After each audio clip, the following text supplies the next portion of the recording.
নমস্কার বন্ধুরা, আমার চ্যানেলে আপনাদের সকলকে স্বাগত জানাই। আজ আমি তৈরি করেছি দই চিংড়ি। এটি বানানোর জন্য আমি এখানে কিছুটা পরিমাণে চিংড়ি মাছ নিয়ে নিয়েছি। মাছগুলো খুব ভালো করে ধুয়ে পরিষ্কার করে নেওয়ার পরে এবারে সামান্য পরিমাণে লবণ দিয়ে খুব ভালো করে মেখে নেওয়ার পরে 10 মিনিট মতো রেখে দিতে হবে। হলুদ গুঁড়োর ব্যবহার একদমই করবেন না। এবার একটা পাত্রের মধ্যে নিয়ে নেব 3 চামচ টক দই। টক দইটা খুব ভালো করে ফেটিয়ে নিতে হবে। প্রায় 2 থেকে 3 মিনিট মতো আমি টক দইটা ফেটিয়ে নিয়েছি। এবার এর মধ্যে দিয়ে দেব জিরে গুঁড়ো, ধনে গুঁড়ো, সাথে দিয়ে দেব শাহি গরম মশলা। সমস্ত কিছু আমি 1 চামচ করে দিয়েছি। সামান্য পরিমাণে চিনি দিয়ে নিয়ে খুব ভালো করে পেস্ট করে নিতে হবে। যেহেতু টক দই তার জন্য আমি সামান্য পরিমাণে চিনি দিয়েছি, তাতে ব্যালেন্সটা খুব ভালো হবে। খুব ভালো করে ফেটিয়ে নেওয়া হয়ে গেছে। এবার একটা পাত্রের মধ্যে দিয়ে দেব সাদা তেল। তেলটা খুব ভালো করে গরম করে নিতে হবে। এই রান্নাটা কিন্তু সাদা তেল দিয়েই হবে। তেলটা গরম করে নেওয়ার পরে লবণ মাখিয়ে রাখা মাছগুলো তেলের মধ্যে দিয়ে দিতে হবে। এপিঠ ওপিঠ উল্টে হালকা লালচে করে ভেজে নেব।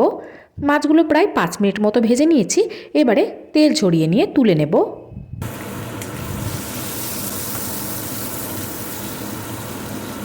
মাছগুলো তেল ঝরিয়ে নিয়ে তুলে নেওয়া হয়ে গেছে।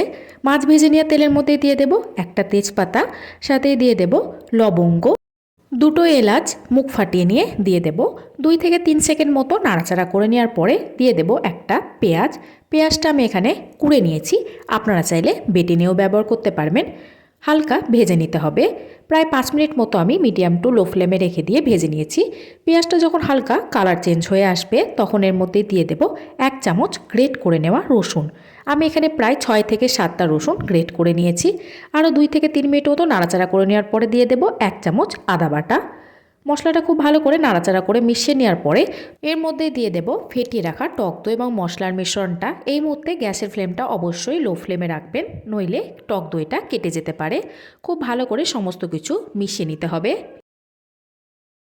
মশলাটা খুব ভালো করে মিশিয়ে নেওয়ার পরে যখন কিছুটা তেল ছেড়ে আসবে তখন এর মধ্যে ভেজে রাখা চিংড়ি মাছগুলো দিয়ে দিতে হবে। মিডিয়াম টু হাই ফ্লেমে রেখে খুব ভালো করে মশলার সাথে মাছটা মিশিয়ে নিতে হবে। সাথে দিয়ে দেবো আমি এখানে 3টে চেরা কাঁচা লঙ্কা। আপনারা চাইলে গোলমরিচ গুঁড়োরও ব্যবহার করতে পারবেন, তবে শুকনো লঙ্কা বা লাল লঙ্কার গুঁড়ো আমি কোনো কিছু ব্যবহার করিনি। এটা অনেকটাই সাদা সাদাই দেখতে হবে। দিয়ে দেবো এর মধ্যেই প্রায় হাফ গ্লাস মতো জল। আরও একবার নাড়াচাড়া করে মিশিয়ে নিতে হবে। সাথে দিয়ে দেব পরিমাণ মতো লবণ। মিডিয়াম টু হাই ফ্লেমে রেখে দিয়ে 5 মিনিট মতো ফুটিয়ে নেব। তাহলে একদম তৈরি হয়ে যাবে দই চিংড়ি। আপনারা চাইলে খুব সহজেই তৈরি করে ফেলতে পারবেন।